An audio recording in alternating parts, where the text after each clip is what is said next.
ഇതൊക്കെ സംസാരിക്കാം എന്നുള്ളൊരു ആഗ്രഹമായിട്ടാണ് ഇന്ന് ഇങ്ങനൊരു ഇന്ററാക്ഷൻ പ്ലാൻ ചെയ്തത്. തിയേറ്റേഴ്സിൽ റെസ്പോൺസ് ഉണ്ട്. പിന്നെ എനിക്ക് തോന്നുന്നു മൊത്തത്തിൽ നമ്മൾ TV തുറക്കുമ്പോഴും ന്യൂസിലൂടെയൊക്കെ കേൾക്കുന്ന കുറേ പ്രശ്നങ്ങൾ തിയേറ്ററുകളിൽ വന്ന ആളുകൾ സിനിമ കാണുന്നതിന് ഒരു പരിധിവരെ ബാധിക്കുന്നുണ്ടെന്ന് തോന്നുന്നു. അപ്പൊ ഈ സിനിമയെക്കുറിച്ച് എല്ലാവരും സിനിമയെക്കുറിച്ച് കൂടുതൽ സംസാരിക്കാനും ഇതൊരു അവസരമായി കണക്കാക്കണം. നിങ്ങൾക്ക് ചോദിക്കാനുള്ളത്, സിനിമയെപ്പറ്റി പറയാനുള്ള അഭിപ്രായങ്ങളും ഒക്കെ ഈ സമയം നമുക്ക് സംസാരിക്കാം. ആരംഭിക്കാം.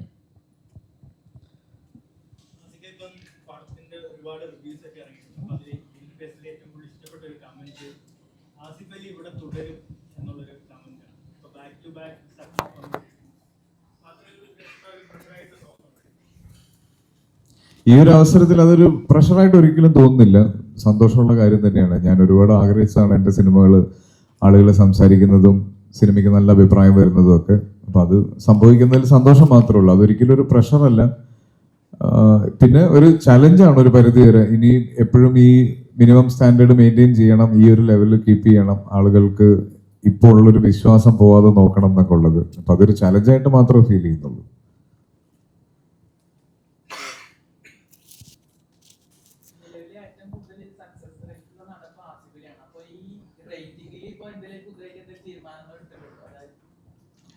ഞാൻ ബോധപൂർവം ഒരു തീരുമാനം എടുത്തിട്ടില്ല ഇതുവരെ. ഇത്രയും നാൾ സിനിമ ചെയ്തുകൊണ്ടിരുന്നതും അതേ പ്രോസസ്സൊക്കെ തന്നെയാണ് ഒരു സിനിമ സെലക്ട് ചെയ്യുമ്പോഴും അഭിനയിക്കുമ്പോഴും ഒക്കെ ഉള്ളത്. പക്ഷെ ഇത്രയും വർഷമായി ഇത്രയും സിനിമകൾ ചെയ്തതിന്റെ ഭാഗമായി ഞാൻ അറിയാതെ വന്നിട്ടുള്ള ഒരു ക്ലാരിറ്റി ആയിരിക്കാം ചിലപ്പം ഈ കഴിഞ്ഞ കുറെ നാളുകളായിട്ട് സെലക്ഷനിലും സിനിമകളിലും ഒക്കെ വന്നിട്ടുള്ളൊരു വ്യത്യാസം. അപ്പൊ അത് നല്ല ഒരു മാറ്റമായിട്ട് തന്നെയാണ് എനിക്കും ഫീൽ ചെയ്തിട്ടുള്ളത്. ഒരിക്കലും ഞാൻ ഈ തുടർ പരാജയങ്ങളുള്ള സമയത്ത് ഇതിനു വേണ്ടിയിട്ടൊരു ട്യൂഷൻ ക്ലാസ്സിന് പോവുകയോ ഒരു പുതിയതായ ഒരു തീരുമാനം എടുക്കുകയോ ഒന്നും ചെയ്തിട്ടില്ല. ഇതെല്ലാം ഇതിന്റെ ഭാഗമായിട്ട് തന്നെ വരുന്നതാണ്.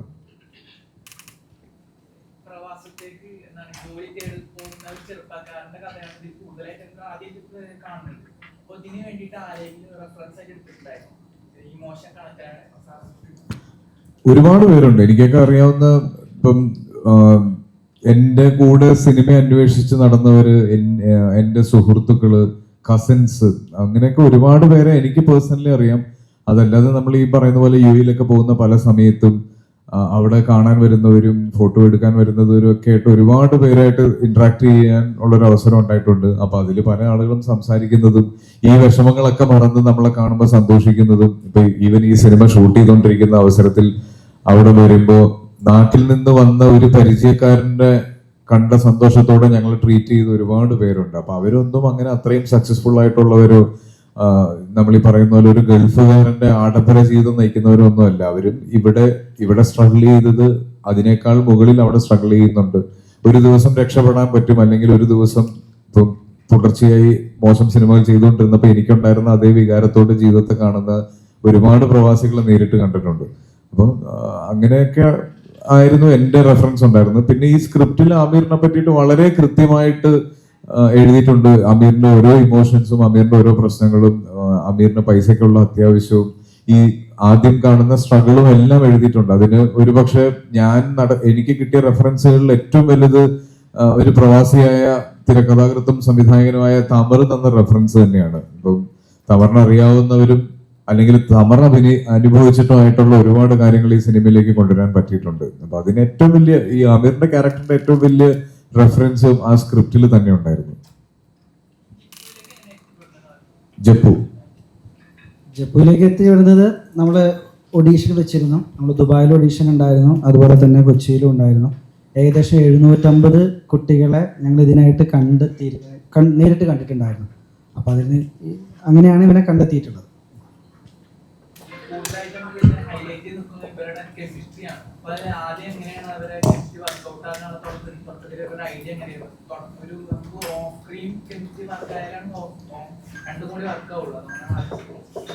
അത് ബേസിക്കലി ഇവര് ആസിക്കാണെങ്കിൽ തന്നെ ആസിക്കൊക്കെ അറിയാം, ഇതൊരു ചെറിയ കുട്ടിയാണ്. അപ്പോൾ സിനിമയുടേതായ ടെക്നിക്കാലിറ്റി ഉണ്ട്, ലൈറ്റ്, ക്യാമറ, സമയങ്ങൾ, നമ്മൾ പ്രത്യേകിച്ച് സിങ് സൗണ്ടിലാണ് ഈ സിനിമ ഷൂട്ട് ചെയ്തത്.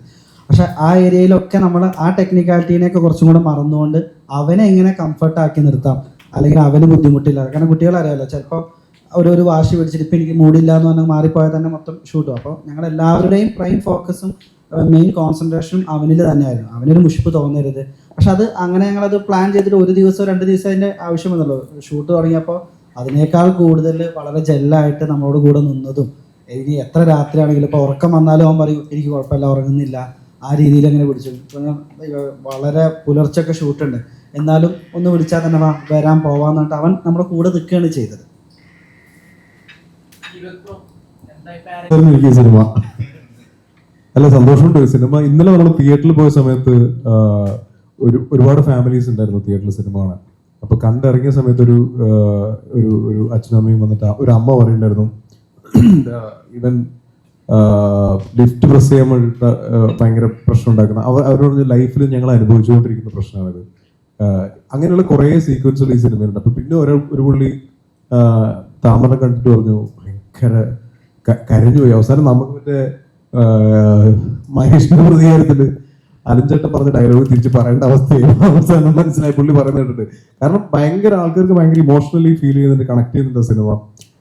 പിന്നെ ഈ പറയുന്ന പോലെ ആൾക്കാർക്ക് റിലേറ്റ് ചെയ്യാൻ പറ്റുന്ന, മക്കളുള്ള ആൾക്കാർക്ക് റിലേറ്റ് ചെയ്യാൻ പറ്റുന്ന ഒരുപാട് സീക്വൻസ് ഉള്ള സിനിമയാണ്. ഉറപ്പായിട്ടും പഠിച്ചുകൊണ്ടിരിക്കണം. മുമ്പ് ചെയ്തിട്ടുള്ള കഥാപാത്രങ്ങളിൽ നിന്നൊക്കെ ഇപ്പം നോക്കുമ്പോൾ വളരെ മെച്യൂർഡ് ആയിട്ടുള്ള ആക്ടേഴ്സാണ്. സൂക്ഷ്മതത്തിൽ ചെയ്തിരിക്കുന്ന ഒരു ഹസ്ബൻഡ് അല്ല ഇതിലേക്ക് വരുന്നത്. ഇപ്പൊ സ്വയം അവസാന ആക്ടർ ഇവോൾവ് ചെയ്യുന്ന എത്രത്തോളം ഇപ്പം ചെയ്യുന്നുണ്ട് ആ രീതി? അത് ഉറപ്പായിട്ടും ഒരു എക്സ്പീരിയൻസ് നമ്മൾ എന്തായാലും മാറ്റം വരുത്തുന്നതാണ്. ഒരു ജോലി തന്നെ ചെയ്തുകൊണ്ടിരിക്കുമ്പോൾ കുറച്ച് ഉണ്ടാവില്ല എന്തായാലും. അപ്പൊ ആ ഒരു മാറ്റം എന്തായാലും ഉണ്ടായിട്ടുണ്ട്. പിന്നെ ഓരോ ഡയറക്ടേഴ്സിനെ ഡിപ്പെൻഡ് ചെയ്തിരിക്കും. ഇപ്പൊ താമര പറഞ്ഞു തരുന്ന പോലെയല്ല MC ജിതിൻ പറഞ്ഞു തന്നത്. അപ്പൊ ആ ഒരു വ്യത്യാസം എന്തായാലും സിനിമയിൽ ഉണ്ടാവും. പിന്നെ ഞാനായിട്ട് അങ്ങനെ ഭയങ്കര എഫേർട്ട് എടുത്ത് സ്വാഭാവികമായിട്ട് സംഭവിക്കുന്ന കുറച്ച് കാര്യങ്ങൾ അതിൽ സംഭവിച്ചു വരുന്നുണ്ട്. പിന്നെ അതിലൊരു മോളായിരുന്നു, ഇതിലൊരു മോനാണ്.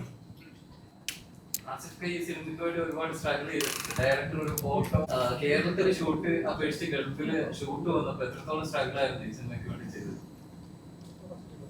അങ്ങനെ കേരളത്തിൽ നിന്ന് വ്യത്യസ്തമായിട്ട് അങ്ങനെ ഷൂട്ടിംഗ് ടൈമിലൊന്നും അങ്ങനെ ഫീൽ ചെയ്തിട്ടില്ല. എനിക്ക് തോന്നുന്നു കേരളത്തിലുള്ളതിനേക്കാൾ കൂടുതൽ ഷൂട്ടിംഗ് കാണാൻ ആളുകൾ വരുന്നത് ഇപ്പോ UAE ഷൂട്ട് ചെയ്യുമ്പോഴാണ്. പ്രത്യേകിച്ച് ഞാൻ പറഞ്ഞില്ലേ, ഇപ്പൊ ഇവിടെ സ്ഥിരമായി ഷൂട്ടിംഗ് കാണുന്നതും നമ്മളെ എല്ലാവരെയും സ്ഥിരമായിട്ട് കാണുന്നതുകൊണ്ട് ആളുകൾക്ക് അങ്ങനെ ഒരു എക്സൈറ്റ്മെന്റ് ഭീകരമായിട്ടൊന്നും തോന്നാറില്ല. പക്ഷെ ഇതുപോലെ ഔട്ട്സൈഡ് ഇന്ത്യ, പ്രത്യേകിച്ച് ഗൾഫിൽ ഷൂട്ട് ചെയ്യും, UAE ഷൂട്ട് ചെയ്യുന്ന സമയത്ത് നമുക്കറിയാവുന്ന ഒരുപാട് പ്രവാസികൾ, ഒരുപാട് മലയാളികളുള്ള ഒരു സ്ഥലമാണ്. അപ്പൊ അവർക്ക് ഒരു നടൻ എന്നുള്ളതിനേക്കാൾ കൂടുതൽ നമുക്ക് പരിചയമുള്ള ഒരാൾ നാട്ടിൽ നിന്ന് വന്നിട്ടുണ്ടെന്നുള്ളൊരു സ്നേഹവും അടുപ്പവും ഫീൽ ചെയ്യുന്നതുകൊണ്ടാണ് അവിടെ കൂടുതൽ ആളുകൾ ഷൂട്ടിംഗ് കാണാൻ വരുന്നുണ്ട്. പ്രത്യേകിച്ച് ഇതിന്റെ നൈറ്റ് സീക്വൻസ് ഒക്കെ ഷൂട്ട് ചെയ്യുമ്പോൾ അവരുടെ ജോലി കഴിഞ്ഞ് വന്ന് വെളുക്കോളം ആ ഷൂട്ടിംഗ് കാണാൻ നിന്നിട്ടുണ്ട്. ഷൂട്ടിംഗ് കഴിഞ്ഞിട്ടാണ് ഞങ്ങളുടെ കൂടെ ഫോട്ടോ എടുക്കാനും സംസാരിക്കാനും ഒക്കെ നിന്നത്. പല സമയത്തും ഭക്ഷണം കൊണ്ടുവന്ന് തന്നിട്ടുണ്ട്, കുഞ്ഞു കുഞ്ഞു ഗിഫ്റ്റുകൾ കൊണ്ട് തന്നിട്ടുണ്ട്. അപ്പൊ അങ്ങനെ അതൊക്കെയായിരുന്നു എനിക്ക് ഇവിടത്തെ ഒരു വ്യത്യാസം ഫീൽ ചെയ്തു. പിന്നെ ആ ഫോട്ടോയിൽ കാണുന്നതെന്ന് പറഞ്ഞാൽ നമ്മള് ഷൂട്ട് ചെയ്തത് ഡിസംബർ സമയത്താണ് UAE ഷൂട്ട് ചെയ്യുന്നത്. അപ്പൊ നമുക്ക് എപ്പോഴും ദുബായിനെ പറ്റിയും UAE പറ്റിയും പറയുമ്പോൾ ചൂടാണ് നമുക്ക് ഓർമ്മ വരുന്നതെങ്കിൽ ഈ സമയത്ത് ഒരു നവംബർ പകുതി മുതൽ ഓൾമോസ്റ്റ് ഒരു ഫെബ്രുവരി വരെയുള്ള അതിഭീകര തണുപ്പുണ്ട് UAE. അപ്പൊ ആ തണുപ്പത്താണ് ഷൂട്ട് ചെയ്തത്. അത് വെളുപ്പിന് ഒരു 2:30-3 മണി സമയത്താണ് ആ പെർട്ടിക്കുലർ സീൻ നമ്മൾ ഷൂട്ട് ചെയ്യുന്നത്. അപ്പോൾ അവിടെ ഒരു 12 നിലയുള്ള ഒരു കെട്ടിടത്തിന്റെ മുകളിലാണ് ഷൂട്ട് ചെയ്യുന്നത്. നല്ല തണുപ്പാണ്. അപ്പൊ അവിടെ എല്ലാവരും ഇതുപോലെ തന്നെയായിരുന്നു, ഞാൻ മാത്രമല്ല, എല്ലാവരും കിട്ടുന്ന ഏതെങ്കിലും ചൂട് കിട്ടാൻ സാധ്യതയുള്ള എല്ലാ പ്ലാനുകളും എല്ലാവരും ചെയ്തിട്ടുണ്ട്. പിന്നെ ഞാൻ അങ്ങനെ കിടക്കുന്ന കണ്ടപ്പോ ഒരു ക്യൂരിയോസിറ്റിയിൽ എടുത്തിട്ട് ഫോട്ടോ ആണ്, അല്ലാതെ ഞാൻ മാത്രമല്ല അവിടെ അങ്ങനെ കിടന്നത്. പിന്നെ ഒരു ഷൂട്ടിങ്ങിന് വേണ്ടിയിട്ട് എല്ലാ രീതിയിലും സഹകരിക്കുക എന്ന് പറയുന്നത് നമുക്ക് എല്ലാവർക്കും സന്തോഷമുള്ള ഒരു കാര്യമാണ്. ഇപ്പൊ ഞാൻ ഒരു ഷോട്ട് കഴിഞ്ഞ് ഇവിടെ ഭയങ്കര തണുപ്പാണെന്ന് പറഞ്ഞ് ഈ 12 നില നടന്ന് താഴെ ഇറങ്ങി കാരവനിൽ പോയി ഇരുന്നിട്ട് ഷോട്ടിന് വിളിക്കുമ്പോൾ ഈ 12 നില വീണ്ടും നടന്ന് മേളിൽ കയറി വരുന്നത് എനിക്കും ഈ ഫുൾ ക്രൂവിനും ബുദ്ധിമുട്ടുണ്ടാവുന്ന ഒരു കാര്യമാണ്. അപ്പൊ ഞങ്ങള് കണ്ട ഒരു ടെമ്പററി ഷെൽട്ടറാണത്. അപ്പൊ അത് ഭയങ്കര കാര്യമുള്ള കാര്യമൊന്നുമല്ല. നമ്മളെല്ലാ നടന്മാരും സിനിമയുടെ കൂടെ നിൽക്കാൻ ആഗ്രഹിക്കുന്ന എല്ലാ നടന്മാരും ചെയ്യുന്ന കുഞ്ഞു കുഞ്ഞു കാര്യങ്ങളാണ് അതെല്ലാം.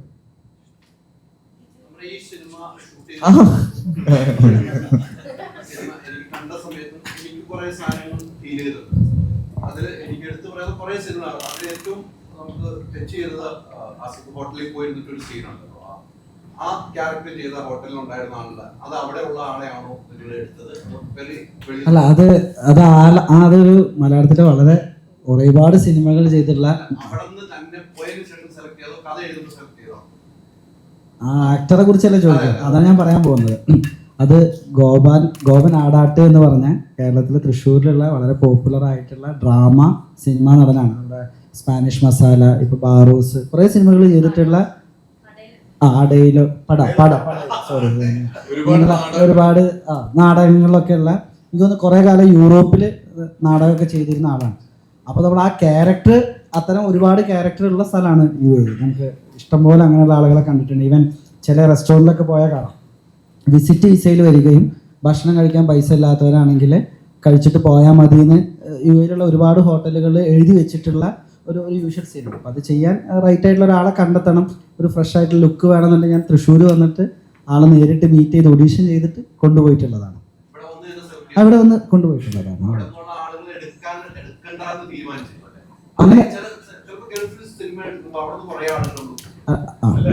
ഇതില് ഒരുപാട് പേരുണ്ട് കേട്ടോ. ഈ പറയുന്ന പോലെ സിനിമയിലെ നാടകത്തിലൊക്കെ അഭിനയിക്കണമെന്ന്, ഒരു നടനാവണമെന്നും ആഗ്രഹിച്ച് നാട്ടിൽ സ്ട്രഗിൾ ചെയ്ത് ജീവിക്കാൻ കഴിവില്ലാതെ ദുബായിൽ ജോലിക്ക് പോയ ആളുകളുണ്ട്. അപ്പൊ അതിൽ നിന്ന് നമുക്ക് പറ്റുന്ന, തമറിനെ പേഴ്സണലി അറിയാവുന്ന ഒരുപാട് പേരെ തമർ ഈ സിനിമയിലേക്ക് ഭാഗമാക്കിയിട്ടുണ്ട്. പിന്നെ എപ്പോഴും നമ്മുടെ പ്രൈം ഫോക്കസ് ഈ വ്യക്തി ഈ ക്യാരക്ടറിന് മാച്ച് ആവുന്നുള്ളൂ. ദുബായിൽ ഒരാളുണ്ട് എന്ന് അയാളെ ഉപയോഗിക്കാം, അങ്ങനെ ഒരു പരിപാടിയില്ല. കാരണം എനിക്ക് തോന്നുന്നു ഗോപേട്ടന് ഒരു 2 ദിവസത്തേക്കാണ്. അപ്പോൾ ഇവിടുന്ന് കൊണ്ടുപോകുന്നതും തിരിച്ചു. പിന്നെ അദ്ദേഹത്തിന് നല്ല പ്രായമുണ്ട്, അപ്പോൾ ആൾക്കാരിൻ്റെ കൺസേൺ ഒക്കെ ഉണ്ടായിരുന്നു. പക്ഷെ അത് അങ്ങനെ ഒരാൾ ചെയ്താലാണ് അത് നന്നാവുക എന്നുള്ള ഒരു ചിന്തയും, അപ്പോൾ അത് പുള്ളിയോട് പറയുകയും ചെയ്തപ്പോൾ പുള്ളി അതിന് വില്ലിങ്ങാണ്. പിന്നെ നേരത്തെ ചോദിച്ച പോലെ ആ കുട്ടിയെ എങ്ങനെ കണ്ടെത്തിയെന്ന് ചോദിച്ചു. അപ്പോൾ എനിക്കറിയാം, ഇപ്പം നാട്ടിലൊക്കെ ഒഡീഷൻ എന്ന് പറയുന്നത് എപ്പോഴും ഒരു മാർക്കറ്റിംഗ് പരിപാടിയാണ്, അല്ലെങ്കിൽ അതൊരു പ്രഹസനമാണ് എന്നൊക്കെ പറഞ്ഞിട്ട് അതിനെതിരെ ഒരുപാട് സംസാരിക്കുകയാണ്. പക്ഷേ എൻ്റെ 1001 ഗുണങ്ങളാണെങ്കിലും ഇതുപോലെ കുറേ പേര് ഒഡീഷൻ ചെയ്തിട്ടാണ് അതിലെ 12 പേരെയും പുതിയത് എടുത്തത്. അപ്പോൾ ഇതിലെ ജപ്പുവിനെ കിട്ടുക എന്നുള്ളതും നമ്മളുടെ ആവശ്യമാണ്. അപ്പോൾ ഒഡീഷനുകൾ അത്ര മോശമായിട്ടുള്ള കാര്യമല്ല, അത് ജെന്യുവിനായിട്ട് അത് സിനിമയ്ക്ക് വേണ്ടി ഒരാളെ റൈറ്റ് ആളെ കിട്ടാൻ വേണ്ടിയിട്ട് എടുക്കുന്ന എഫേർട്ടും കൂടെ. അപ്പോൾ ഒഡീഷൻ എന്ന് കേൾക്കുമ്പോൾ അത് മുഖം തിരിക്കേണ്ടതോ അല്ലെങ്കിൽ അതിൻ്റെ പേരിൽ ചിലപ്പോൾ ആരെങ്കിലും മാർക്കറ്റിംഗ് പരിപാടിയൊക്കെ ചെയ്യുന്നുണ്ടോ. പക്ഷേ ജെന്യുവിൻ ആയിട്ടുള്ള ഒഡീഷൻ പാഷനായിട്ടായിട്ടുള്ള ആൾക്കാർ പോയി അറ്റൻഡ് ചെയ്യണം. അപ്പോഴാണ് നമുക്ക് വേണ്ട റൈറ്റ് ആൾക്കാരെ നമുക്ക് കണ്ടെത്താനും പറ്റുന്നുള്ളൂ. അങ്ങനെ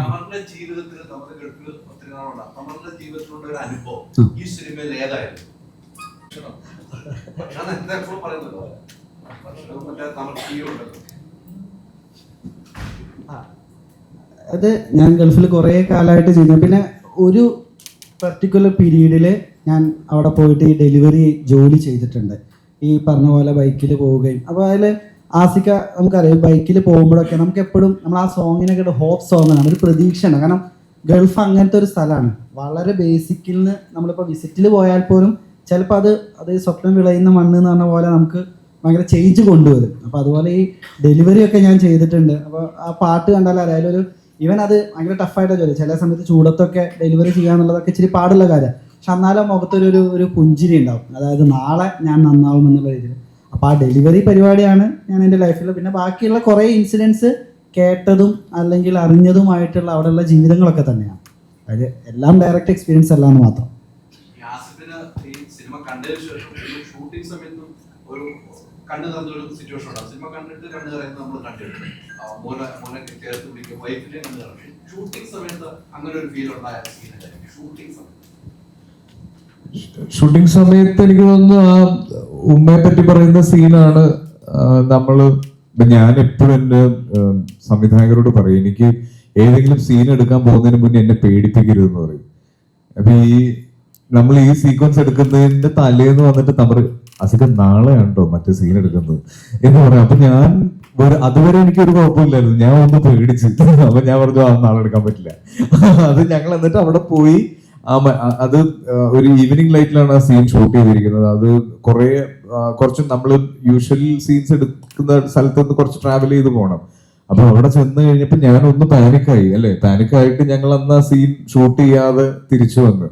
അപ്പൊ അത് ചെയ്യുന്ന സമയത്ത് അപ്പൊ എനിക്കും ഭയങ്കര ആഗ്രഹം ഉണ്ടായിരുന്നു, തമറിന് ആ സീൻ ഭയങ്കര പെർട്ടിക്കുലർ ആയിരുന്നു. എവിടെയോ ഭയങ്കര കണക്ഷൻ തമറിനുണ്ടായിരുന്നു. ഇതിന്റെ ഫസ്റ്റ് നരേഷൻ മുതലുണ്ട്. അപ്പൊ അതിനൊരു സ്പെഷ്യൽ ആയിരിക്കണം. അത് ആ സിനിമയിലും ആ സ്ക്രീൻ പ്ലേയിലും ആ പോർഷൻ ഒരു ഇച്ചിരി ഇമ്പോർട്ടൻസ് ഉള്ളതാണ്. ബേസിക്കലി ആമിറിന്റെ ക്യാരക്ടർ രജിസ്റ്റർ ആവുന്ന ഒരു സ്ഥലമാണ്. അപ്പൊ അങ്ങനെയൊക്കെ വരുന്നതുകൊണ്ട് അതിന് വേണ്ടിയിട്ട് കുറച്ച് എക്സ്ട്രാ എഫേർട്ട് എടുത്തിരുന്നു. അത് ചെയ്തതും വളരെ ജെനുവിൻ ആയിട്ട് തന്നെയായിരുന്നു. അപ്പൊ അത് പെർഫോം ചെയ്യുന്ന സമയത്തും കണ്ണു നിറഞ്ഞിട്ടുണ്ട്. സ്വാധീനം കണ്ടു പറഞ്ഞിട്ടുണ്ട്. എനിക്ക് കിട്ടിയ ഏറ്റവും വലിയ ഫീഡ്ബാക്ക് അതായിരുന്നു. നമ്മളൊരു ആക്ടറിന്റെ കൂടെ പെർഫോം ചെയ്തുകൊണ്ടിരിക്കുമ്പോൾ ഇത് ഓപ്പോസിറ്റ് നിൽക്കുന്ന ആൾക്കും കിട്ടണം എന്നുള്ളത്. നമ്മൾ റിഹേഴ്സൽ ചെയ്തതും പ്ലാൻ ചെയ്തതിൽ നിന്നും ഒക്കെ വ്യത്യസ്തമായിരുന്നു. ടേക്കിന്റെ ടൈമിലും ഉണ്ടായിരുന്ന പെർഫോമൻസും അതിന് കിട്ടിയ റിയാക്ഷനും. സ്വാതി 1 മിനിറ്റ് എന്നെ തന്നെ നോക്കി നിന്നു. അപ്പൊ അത് എനിക്ക് ഭയങ്കര കോൺഫിഡൻസ് തന്നു. അതാണ് ആ സീൻ ശരിക്കും അത്രയും ഭംഗിയായത്. യുദ്ധവും കാര്യങ്ങളൊക്കെയാണ്, ആളുകൾ പ്രേക്ഷകർ എത്തുന്നില്ല എന്നുള്ളത് വാസ്തവമാണ്. എങ്കിൽ ചില സിനിമയ്ക്ക് വേണ്ടത്ര പോലെ നമുക്ക് ആളുകൾ എത്താതെ വരുമ്പോൾ നമുക്ക് സ്വാഭാവികമായിട്ടും ഒരു വിഷമം ഉണ്ടാവും. ഈ സിനിമയിൽ മൊത്തം ഇമോഷണൽ ടച്ചിൽ പോകുന്നു. ഇപ്പൊ എങ്ങനെയാണ് നമ്മൾ ഒരു പ്രേക്ഷകരുടെ മനസ്സിനെ കണ്ടുപിടിക്കാത്ത ഒരു അവസ്ഥയിലേക്കാണ് സിനിമ പോയിക്കൊണ്ടിരിക്കുന്നത്. അതിന് യാതൊരു സംശയമില്ല. ഞാനൊക്കെ ഭയങ്കരമായിട്ട് ഇഷ്ടപ്പെട്ട ഒരു സിനിമയാണ്. അത് ഇഷ്ടപ്പെട്ട ഒത്തിരി ആളുകളുണ്ട് ആ സ്പേസിൽ. പക്ഷെ ആളുകളിലേക്ക് അങ്ങനെ എത്തുന്നില്ലേ എന്നൊരു സംശയം എനിക്ക് സ്വയം തോന്നിയതാണ്. സ്വാഭാവികമായിട്ടും ഇത്തരത്തിലൊരു സിനിമ ഇപ്പൊ പേഴ്സണലി ഞാനാണെങ്കിലും സിനിമ കാണാൻ പോകുമ്പോൾ പ്രത്യേകിച്ച് ഈ വെക്കേഷൻ സീസണിൽ ഒരു മാസ് എന്റർടൈനർ, ഒരു തിയേറ്റർ എന്റർടൈൻമെന്റ് സിനിമ കാണാനായിരിക്കും നമ്മൾ പ്രിഫർ ചെയ്യുക. ഇപ്പൊ ഈ സിനിമയെ കുറിച്ച് കൂടുതൽ ആളുകൾ അറിയുന്നുണ്ട്. ഇപ്പൊ ഇന്നലെ വൈകുന്നേരം മുതൽ തിയേറ്റർ വിസിറ്റ് ചെയ്യുമ്പോൾ നമുക്ക് കിട്ടിയൊരു പോസിറ്റീവ് ഫീഡ്ബാക്ക് അതാണ്. ഇന്നലെ വൈകുന്നേരം മുതൽ ഭയങ്കര ട്രെമൻഡസ് ആയ ഒരു ചേഞ്ച് മൊത്തത്തിൽ തിയേറ്ററിലും ടിക്കറ്റ് ബുക്കിങ്ങിനും ഒക്കെ വന്നിട്ടുണ്ട്. ആളുകൾ സോഷ്യൽ മീഡിയയിൽ എഴുതുന്നതിന് ഭയങ്കരമായിട്ട് നമ്മൾ ഒരു രീതിയിലുള്ള പെയ്ഡ് പ്രൊമോഷൻസും ഇല്ലാതെ തന്നെ ഈ സിനിമയെ കുറിച്ച് ആളുകൾ പറയുന്നുണ്ട്. പ്രത്യേകിച്ച് ഈ ഫാമിലി വാട്സാപ്പ് ഗ്രൂപ്പുകളിൽ ഇപ്പൊ ഞാൻ ഏറ്റവും കൂടുതൽ തിയേറ്റർ വിസിറ്റ് ചെയ്യുമ്പോൾ ഞാൻ റിക്വസ്റ്റ് ചെയ്യുന്ന ഒരു കാര്യം അതാണ്. അപ്പം അങ്ങനെയുള്ള ഒരു കാര്യങ്ങളൊക്കെ കാണാൻ തുടങ്ങി. കണ്ടവർ ഈ സിനിമയെ പറ്റി സംസാരിക്കാൻ തുടങ്ങി. എനിക്ക് എന്റെ കരിയറിൽ തന്നെ ഒരുപാട് നല്ല ഫീഡ്ബാക്ക് കിട്ടിയിട്ടുള്ള സിനിമകളെല്ലാം വിജയിച്ചത് ഈ പോസിറ്റീവായിട്ടുള്ള മൗത്ത് പബ്ലിസിറ്റിയിലൂടെയാണ്, ഫാമിലീസ് ഏറ്റെടുക്കുമ്പോഴാണ്. അപ്പൊ തീർച്ചയായിട്ടും തുടരും പോലെ ഒരു സിനിമ കാണാൻ ഇപ്പൊ ഞാൻ ഉൾപ്പെടെ ആദ്യത്തെ 3 ദിവസം ടിക്കറ്റ് ബുക്ക് ചെയ്തിട്ട് കിട്ടാതിരുന്ന സിനിമയാണ് തുടരും. അപ്പൊ അത്തരത്തിലൊരു സിനിമയാണ് നമ്മൾ വെക്കേഷനിൽ പ്രിഫർ ചെയ്യുക. അപ്പൊ അതിനുശേഷം രണ്ടാമത്തെ ചോയ്സ് ആയിട്ട് ഉറപ്പായിട്ടും സർക്കിട്ട് എന്ന് പറഞ്ഞൊരു സിനിമ ഇപ്പൊ അതിലേക്ക് എത്തിയിട്ടുണ്ട്. ഈ പറയുന്ന പോലെ ഇന്നും ഒക്കെ ആയപ്പോ നമ്മള് ഇന്ന് വരുന്നതിൽ പോയി ഇവിടെ ഫോറം മോളിൽ പോകുന്നു. അപ്പൊ അവിടെയൊക്കെ നമുക്ക് കാണാൻ കഴിയുന്നത് ഫാമിലിയാണ്. ഫാമിലി വരുമ്പോ എല്ലാവരും ഒരുമിച്ച് വരുന്നു. അപ്പൊ എല്ലാവർക്കും ഒരുമിച്ച് കാണാൻ പറ്റുന്ന ഒരു സിനിമയാണ്. മക്കളുള്ളവര്, മക്കളെ വളർത്തിയിട്ടുള്ളവര്, അവരൊക്കെയാണ് ഈ സിനിമയെ കുറിച്ച് സംസാരിക്കുന്നത്. അപ്പൊ അത് തീർച്ചയായിട്ടും ഇതിന് ഒരു സമയം കൊടുക്കണം ഈ സിനിമയ്ക്ക്, ആളുകൾക്ക് വന്ന് കാണാനുള്ളത്. അപ്പൊ എനിക്കത് ഒരു പോസിറ്റീവായിട്ട് തന്നെ തോന്നുന്നു. തീർച്ചയായിട്ടും തിയേറ്റർ, നമ്മുടെ മലയാളത്തില് തിയേറ്റേഴ്സിന്റെ ഒരു ജഡ്ജ്മെന്റ് അടിപൊളിയാണ്. കാര്യം അവർക്ക് ഒരു സിനിമ കണ്ടു കഴിഞ്ഞാൽ ആദ്യത്തെ ദിവസം ഷോ കഴിയുമ്പോൾ തന്നെ അവർക്ക് അറിയാം ഒരു സിനിമ കയറി വരുമോ ഇല്ലയോ എന്നുള്ളത്. അങ്ങനെ അവർക്ക് പോസിറ്റീവായിട്ട് തോന്നിയിട്ടുള്ള എല്ലാ സിനിമയ്ക്കും തിയേറ്ററുകാർ സമയം കൊടുത്തിട്ടുണ്ട്. നമുക്ക് ഈ കഴിഞ്ഞ വർഷം പ്രത്യേകിച്ച് നമുക്ക് നോക്കിയാൽ അറിയാം, പല സിനിമകളും ഇപ്പൊ കിഷ്കിന്ധകാണ്ഡം ആദ്യത്തെ 3 ദിവസം, ആദ്യത്തെ 2 ദിവസം വളരെ ആവറേജ് ആയിട്ട് പോയി. ആ സമയത്തൊക്കെ എന്നെ വിളിച്ച തിയേറ്റർ ഓണേഴ്സ് എല്ലാവരും പറഞ്ഞത് ആസിഫ് നോക്കൂ ഈ സിനിമ കയറി വരും. ആ ഒരു ഫീഡ്ബാക്ക് തന്നെ എനിക്കിപ്പോ ആ ഒരു കോൺഫിഡൻസ് എല്ലാ തിയേറ്റേഴ്സും തരുന്നുണ്ട്. അപ്പൊ ആ ഒരു പ്രതീക്ഷ തീർച്ചയായിട്ടും ഉണ്ട്, ഈ സിനിമ കയറി വരിക തന്നെ ചെയ്യും. ആരുടെ ഐഡിയ ആണ് ഈ ടൈറ്റിലിംഗ് സംഭവം? സംവിധായകന്റെ ഐഡിയ തന്നെയാണ് അത്. ആ സ്ക്രിപ്റ്റ് സിനിമ കണ്ടവർക്കറിയാം, സിനിമ കാണാൻ പോകുന്നവർക്ക് അതൊരു ക്യൂരിയോസിറ്റി ആയിട്ട് ഞങ്ങൾ വിട്ടുതരുന്നു. അതെന്തുകൊണ്ടാണ് ആ 2 കൈകൾ കൂട്ടി ഇരിക്കുന്നത് പോസ്റ്റർ ഡിസൈൻ എന്നുള്ളത് തിയേറ്ററിൽ പോയിട്ട് തന്നെ അറിയുക.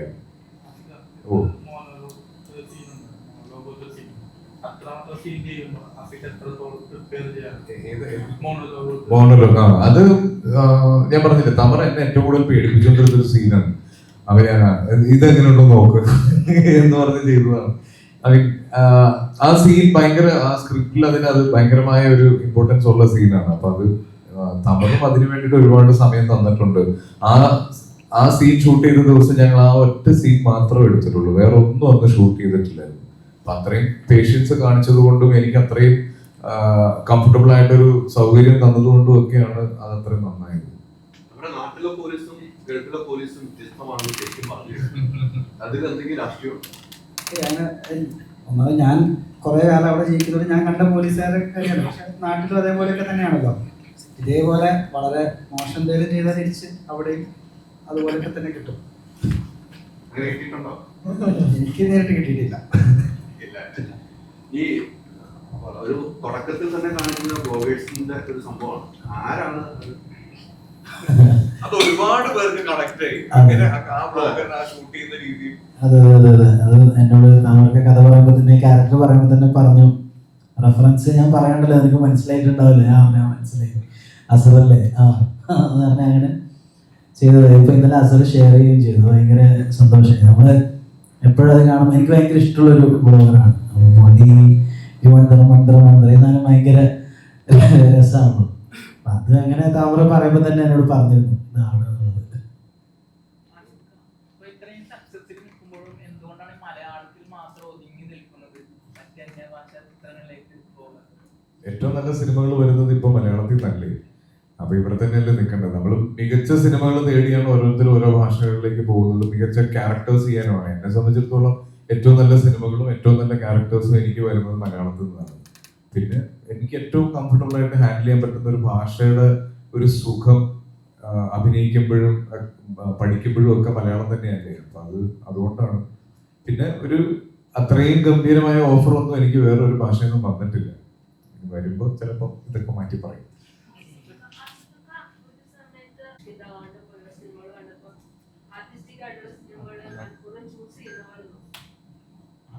ഞാൻ സിനിമയായിട്ട് കൺസിഡർ ചെയ്തിട്ടുള്ളൂ. എനിക്കിങ്ങനെ ആർട്ടിസ്റ്റിക് കൊമേഴ്ഷ്യൽ ഒന്നുമില്ല. എനിക്ക് കേൾക്കുമ്പോൾ നരേഷൻ കേൾക്കുമ്പോൾ ഭയങ്കര ഇൻട്രസ്റ്റിംഗ് ആയിട്ട് തോന്നുന്ന സിനിമകളാണ് ഞാൻ കമ്മിറ്റ് ചെയ്യുന്നത്. അത് ഏത് കാറ്റഗറിയിലാണെന്നോ ജോണറാണെന്നൊന്നും ഞാൻ നോക്കാറില്ല.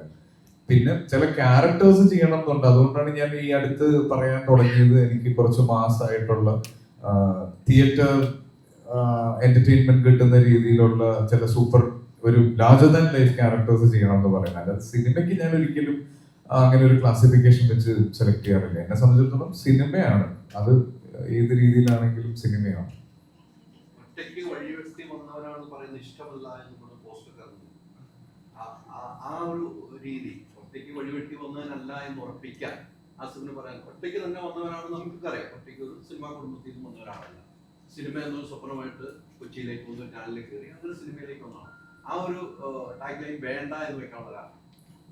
എനിക്ക് ഒരിക്കലും ഒറ്റയ്ക്കൊരു ഒരു കാര്യത്തിലേക്ക് എത്താൻ പറ്റുമെന്ന് എനിക്കുള്ള കോൺഫിഡൻസ് ഇല്ല. എന്നെ സപ്പോർട്ട് ചെയ്യുന്ന ഒരുപാട് പേരുണ്ട്. ഇപ്പോൾ ഓൺലൈൻ മീഡിയ നിങ്ങളെല്ലാവരും സപ്പോർട്ട് എൻ്റെ ലൈഫിൽ വളരെ ഇമ്പോർട്ടൻ്റ് ആണ്. ഞാൻ എൻ്റെ സിനിമകൾ ഇപ്പോൾ എൻ്റെ ആദ്യത്തെ സിനിമ തന്ന ശ്യാം സർ, എൻ്റെ സിറ്റി സർ, അപ്പൊ അങ്ങനെ എൻ്റെ കൂടെ അഭിനയിച്ചവർ, അങ്ങനെ ഗൈഡ് ചെയ്ത് ഒരുപാട് പേരില്ലേ ലൈഫിൽ. അപ്പൊ ഒരിക്കലും അത് ഇന്ന് ഞാൻ നിൽക്കുന്ന ഒരു ഇന്ന് ഞാൻ അനുഭവിക്കുന്ന ഒരു പ്രിവിലേജും ഞാൻ ഒറ്റയ്ക്ക് ഉണ്ടാക്കിയതാന്ന് പറയുന്നതിൽ അർത്ഥമില്ല. അത് മാത്രമാണ്, അല്ലാതെ ഞാൻ വേറെ ഒരു രീതിയിൽ അത് വളച്ചൊടിച്ചതല്ല.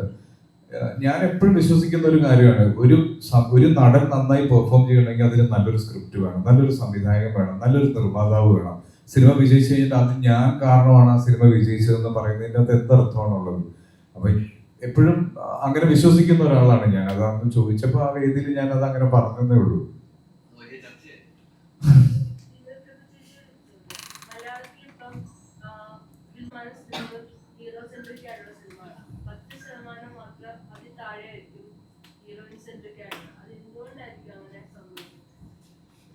റൈറ്റേഴ്സിനോട് ആയിരിക്കും ചോദിക്കേണ്ടത്. മലയാളത്തിലെ പ്രേക്ഷകർ അല്ലെങ്കിൽ ഇന്ത്യയിലെ പ്രേക്ഷകർ പൊതുവെ ഫീമെയിൽസിനെ ഹീറോസ് ആയിട്ട് അല്ലെങ്കിൽ അവർ സെൻട്രിക് ആയിട്ട് വരുന്ന സിനിമകൾ കാണാൻ ഇഷ്ടപ്പെടുന്നില്ല എന്ന് തോന്നുന്നു. അല്ല, അങ്ങനെയുള്ള കഥാപാത്രങ്ങളും തിരക്കഥകളും ഉണ്ടാകുമ്പോൾ ഇവിടെ ആണെങ്കിലും ഒരുപാട് ഇപ്പൊ ജയ ജയ എന്നൊക്കെ ഉള്ള ചുരുക്കമല്ലേ ഉള്ളൂ, കമ്പയർ ചെയ്യാൻ മാത്രം. ഉറപ്പായിട്ടുമാണ്. പക്ഷെ അത് റൈറ്റേഴ്സ് ആയിരിക്കും മുന്നോട്ട് വന്നത് എഴുതേണ്ടത്, അങ്ങനെയുള്ള തിരക്കഥകൾ ഉണ്ടാവേണ്ടത്. അങ്ങനെ മാറി മാറി നല്ലൊരു മാറ്റം പ്രതീക്ഷിക്കുന്നുണ്ടോ? പ്രതീക്ഷ ഉണ്ട്, എല്ലാ തരത്തിലും ഉണ്ട്. ഭയങ്കര ഹോപ്പ്ഫുള്ളാണ്. തീയിടാമെന്നൊരു അവസ്ഥയുണ്ടല്ലോ, വേറെ ഇന്റർവ്യൂസിൽ കണ്ടിട്ടുണ്ട്. അല്ല, അത് ഞങ്ങൾ ഈ നൈറ്റ് ഷൂട്ട് ചെയ്തോണ്ടിരിക്കുമ്പോ ഞങ്ങൾക്ക് അവിടെ പ്രൊഡക്ഷന് വേണ്ടിയിട്ട് വന്നിരുന്ന ഒരു ഒരാളുണ്ടായിരുന്നു. അദ്ദേഹം ഒരു ഇറാനിയനാണ്. ഇതുപോലെ തന്നെ വളരെ സ്ട്രഗിൾ ചെയ്യുന്ന ഒരു മനുഷ്യനാണ്. അപ്പൊ ഞങ്ങളൊരു 12 ദിവസം back to back night shoot ചെയ്തുകൊണ്ടിരിക്കുന്ന സമയത്ത് ഇദ്ദേഹത്തിന് രാത്രി മുഴുവൻ ഷൂട്ടുള്ളതുകൊണ്ട് ഉറങ്ങാൻ പറ്റിയില്ല. രാവിലെ അദ്ദേഹം ഉറങ്ങുന്നില്ല. അങ്ങനെ 12 ദിവസം കഴിഞ്ഞപ്പോൾ ഇദ്ദേഹം ചെറുതായിട്ടൊന്ന് ഫ്ലിപ്പായി പോയി. അപ്പൊ ഈ ഉറക്കം കെടുത്തുന്നത് ഇയാൾ കൊണ്ടുവരുന്ന വണ്ടിയാണ്. ആ വണ്ടി കത്തിച്ച് കളഞ്ഞ പിന്നെ ആ പ്രശ്നം തീരുന്ന അദ്ദേഹത്തിന് തോന്നി. ഞങ്ങളൊക്കെ അതിനകത്ത് ജസ്റ്റ് എസ്കേപ്പ് ആയിരുന്നു. ടിക്കറ്റൊക്കെ ഷൂട്ട് തുടങ്ങി. ഇപ്പൊ അതിന്റെ എന്റെ ഒരു 8 ദിവസത്തെ പോർഷൻ ഷൂട്ട് കഴിഞ്ഞു. ഇനിയിപ്പോ മറ്റേ ഇതിന്റെ സർക്കിറ്റിന്റെ പ്രൊമോഷൻസിന് വേണ്ടിയിട്ട് ഞങ്ങൾ ബ്രേക്ക് ചെയ്തതാണ്. മറ്റന്നാൾ മുതൽ വീണ്ടും ഷൂട്ട് തുടങ്ങും. ഇനി അതിനൊരു 90 ദിവസത്തെ ഒരു ഷെഡ്യൂളാണ് ഇപ്പൊ പ്ലാൻ ചെയ്തിട്ടുള്ളത്.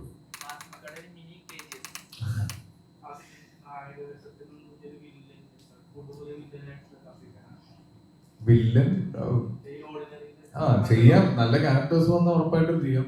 പക്ഷെ അത് എന്തുകൊണ്ടാണെന്നും എങ്ങനെയുള്ളതാണെന്നും ഒക്കെ ആ സ്ക്രിപ്റ്റിൽ കൃത്യമായ ഒരു ജഡ്ജ്മെന്റ് തരുന്ന രീതിയിലാണെങ്കിൽ ഉറപ്പായിട്ടും ചെയ്യും. എനിക്ക് അങ്ങനെ ഹീറോ തന്നെ ചെയ്യുന്ന ഞാൻ ഇതുവരെ വാശി പിടിച്ചിട്ടില്ല. നല്ല ക്യാരക്ടേഴ്സ് കിട്ടുവാണെങ്കിൽ ഉറപ്പായിട്ടും ഈ ഗോവിന്ദ് പോലെയുള്ള ക്യാരക്ടേഴ്സ് ചെയ്യുന്നതിൽ സന്തോഷമുള്ളൂ. ഈ സിനിമയിൽ നമുക്ക് പൊതുവെ കാണുന്ന ഒരു അമ്മയുടെ ഒരു സിറ്റുവേഷൻ, ജോലി ഭാരം കൂടിയ ഒരമ്മയാണ്. വീട്ടിലേക്ക് വരുമ്പോൾ മോനെ കൂട്ടിയെടുക്കുന്ന ഒരു അവസ്ഥ. ഇങ്ങനത്തെ ഒരു അവസ്ഥ കണ്ട് ഈ സിനിമ കണ്ടതിന് ശേഷം ഇതിന്റെ ഫ്രണ്ട്സുകൾ ഉണ്ടായിട്ടുണ്ടോ? അങ്ങനെ ആരെങ്കിലും വിളിച്ചിട്ടുണ്ടോ? ഇത് ദിവ്യ ചെയ്ത ഒരു ക്യാരക്ടർ ഞങ്ങൾക്ക് ഇങ്ങനെ ജോലി ഭാരമുണ്ട് ഇങ്ങനെയൊക്കെ ഉണ്ട് ആരെങ്കിലും വിളിച്ചിട്ടോ? ഒരുപാട് കോഴ്സ് വന്നു. ഇപ്പൊ എന്റെ കൂടെ പഠിച്ച എന്റെ കോളേജ് മേറ്റ്സ് ആണെങ്കിൽ അവരൊക്കെ കല്യാണം കഴിഞ്ഞ കുട്ടികളുണ്ട്. അപ്പൊ എന്റെ പേഴ്സണലി ഉള്ള ഫ്രണ്ട്സ് വിളിച്ചിട്ടുണ്ട്. അല്ലാണ്ട് UAE ഉള്ള എന്റെ ചേച്ചി അവിടെ സെറ്റിൽഡ് ആണ്. അപ്പൊ ഭയങ്കര റിലേറ്റബിൾ ആണ്. അവിടെ ഈ പറഞ്ഞ പോലെ സ്ട്രേഞ്ചേഴ്സ് ആയിട്ടുള്ള ആൾക്കാരും പേരൻസ് ആയിട്ടുള്ളവർ ഈ പറഞ്ഞ പോലെ കുട്ടീനെ അടച്ചിട്ട് പോകുന്ന അങ്ങനെ ഒരു സിസ്റ്റം അവിടെ ഉണ്ട്. അപ്പം അവർക്കൊക്കെ ഭയങ്കര റിലേറ്റബിൾ ആയിട്ട് തോന്നിയിട്ടുണ്ട്. സോ ആസ് എൻ ആക്ടർ ഞാൻ ഈ ഒരു മീറ്ററിലുള്ള കഥാപാത്രം ഞാൻ ചെയ്തിട്ടുണ്ടാവും. പക്ഷെ ഈ ഒരു കുട്ടിയുടെ അമ്മയായിട്ടുള്ള ഒരു കഥാപാത്രം, ആ ഒരു എലമെന്റ് എനിക്ക് ഇതിലൊരു എക്സ്ട്രാ ആണ്. ഫസ്റ്റ് ടൈമാണ് ഇത്തരത്തിലുള്ള ഒരു ക്യാരക്ടർ ഞാൻ ചെയ്യുന്നത്. അത് മാക്സിമം ഞാൻ ട്രൈ ചെയ്തിട്ടുണ്ട്. അപ്പൊ അതിന്റെ ഒരു റിഫ്ലക്ഷൻ ആണ് ഇത്രയും മെസ്സേജസ് വരുന്നതൊക്കെ. ചില സീനുകളിൽ ദൈവത്തിനോടുള്ള ഒരു എന്താണ് ഒരു ഷൗട്ട് ചെയ്തുള്ള സംസാരം ചില സമയങ്ങളിൽ വരുന്ന ഒരു സീനുകൾ നമുക്ക് ഏറ്റവും കുട്ടിയെ കാണാനുള്ള സംഭവമുണ്ട്. ആ ദീപക്കുമായിട്ട് നിങ്ങൾ അങ്ങോട്ടുള്ള ആ ഡയലോഗിന്റെ സമയത്ത് എങ്ങനെയാണ് ദീപക്കിനോട് ഒരു ദീപക്കും മറുപടി പറയേണ്ട ഒരു സാധനമാണ്. ആ ഡയലോഗ് നിങ്ങൾ ചെയ്യുമ്പോൾ എങ്ങനെയാണ് നമ്മള് ഷോർട്ടിന് ലൊക്കേഷനിൽ വന്നിട്ട് ഇങ്ങനെ കുറച്ച് ഇത്തരത്തിലുള്ള സീൻസ് നമ്മൾ രണ്ടുപേരും ഡയറക്ടറും കൂടി ഇരുന്നിട്ട് താമര കൂടി ഇരുന്നിട്ട് നമ്മൾ ചെയ്ത് നോക്കിയിട്ടാണ് നമ്മൾ ചെയ്തത്. അതെ, അല്ല നമ്മള് തമർ പറഞ്ഞ പോലെ ആ ഒരു ഇത് വെച്ചിട്ട് നമ്മൾ ചെയ്യാൻ ശ്രമിച്ചു. ചെയ്ത് നോക്കിയിട്ടാണ് ചെയ്തത്. ഞാൻ ദീപക്കും ഉറപ്പായിട്ടും എക്സ്പ്രഷനിൽ തന്നെ ഉണ്ടായിരുന്നില്ല. ദുഃഖങ്ങളുണ്ട് താൻ എന്നാൽ പറയാനും പറ്റില്ല. ആ രീതിക്ക് അങ്ങനെയൊക്കെ ശ്രദ്ധിച്ചോ? അറിയാതെ ഈ സിനിമ അത്രയ്ക്ക് ഇഷ്ടപ്പെട്ടാണ്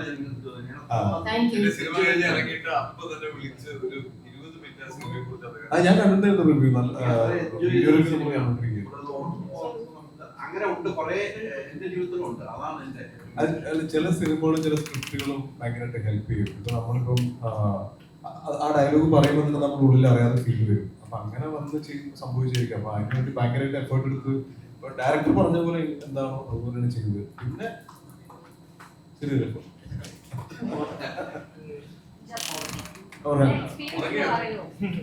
ഇക്കാരോട് മാത്രമല്ല എല്ലാവരോടുള്ള എക്സ്പീരിയൻസ്.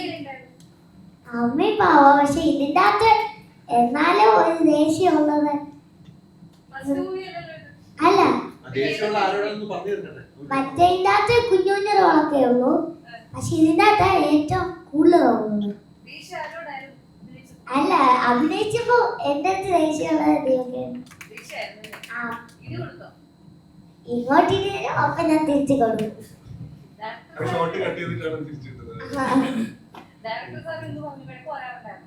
ഇല്ല, തെറ്റിയൊന്നും പറയൂല. ഒന്നുകൂടെ ചെയ്തോളാൻ പറയും, കുഴപ്പമില്ലെന്നൊക്കെ പറയും. Thank you. വീട്ടിൽ പോയതിനു ശേഷം ഇതിനെക്കുറിച്ച് സംസാരം ഉണ്ടാവുമല്ലോ വൈഫിന്റെ കുട്ടിയുടെ അടുത്താണ്. അത് സിനിമ കണ്ടുപോയി കഴിഞ്ഞിട്ട് ഒരു സിറ്റുവേഷൻ ഉണ്ടായിരുന്നു വീട്ടിൽ. കാര്യം നമ്മൾ ഈ പ്രത്യേകിച്ച് ഇതിന്റെ ടുവേർഡ്സ് എൻഡ് വരുമ്പോൾ അവർ എഴുതിയ ഏറ്റവും ബ്യൂട്ടിഫുൾ ആയിട്ടുള്ള ഡയലോഗ് ഉണ്ട് അതിനകത്ത്.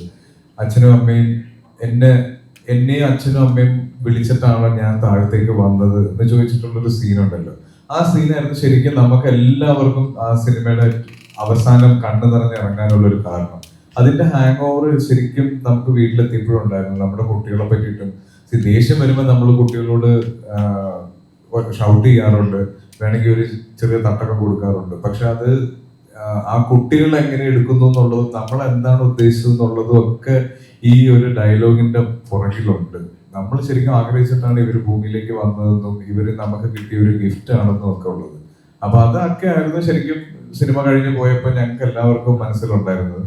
പിന്നെ ഇതിലെ പല സീക്വൻസ് ഇപ്പം എനിക്കറിയാവുന്ന പല വീടുകളിലും കുട്ടികളുടെ പ്ലേലിസ്റ്റിലേക്ക് ജപ്പു സോങ് കയറി, ജപ്പുവിന്റെ കുസൃതികൾ കയറി, മാവിന്റെ മറ്റേ ഇഡ്ലി മാവ് പൊട്ടിച്ച് അടുക്കളയിൽ ഒഴിക്കുന്ന ഒരുപാട് കുട്ടികളുടെ ഫോട്ടോ അയച്ചു തരാൻ തുടങ്ങിയിട്ടുണ്ട്. അപ്പൊ ഈ സിനിമ കണ്ടു കഴിഞ്ഞിട്ട് പ്രത്യേകിച്ച് ജപ്പുവിന്റെ കുസൃതിയും ജപ്പുവിന്റെ വീട്ടിലെ അവസ്ഥയും ജപ്പുവിന്റെ വീട്ടുകാര് ട്രീറ്റ് ചെയ്യുന്ന രീതിയും ഒക്കെ എല്ലാ വീടുകളിലും സംസാരമായി തുടങ്ങിയിട്ടുണ്ട്.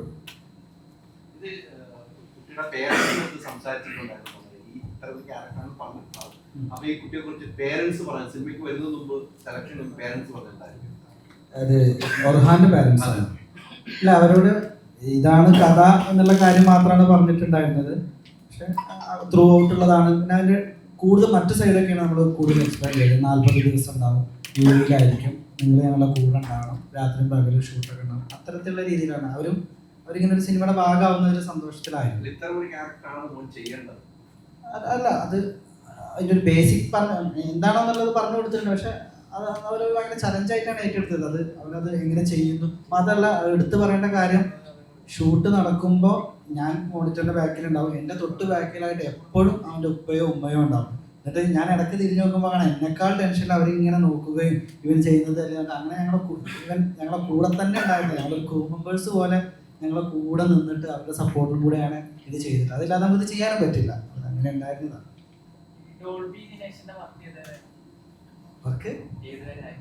അവർക്ക് ഇത് ഏകദേശം എഴുത്ത് പരിപാടികളൊക്കെ കഴിഞ്ഞു, കാസ്റ്റിംഗ് സ്റ്റാർട്ട് ചെയ്തു. ഇപ്പോൾ എൻ്റെ ആർട്ട് ടീമൊക്കെ ലൊക്കേഷനിലും മറ്റുമൊക്കെയാണ്. ഈ മാസം ലാസ്റ്റൊക്കെ ആയിട്ട് ഷൂട്ട് തുടങ്ങാനാണ് പ്ലാൻ. ഞാൻ ആഗ്രഹിച്ചൊരു നിംബോളിയാണ് പ്രസന്റ് ചെയ്തത്. അതൊക്കെ ഇപ്പം നേരത്തെ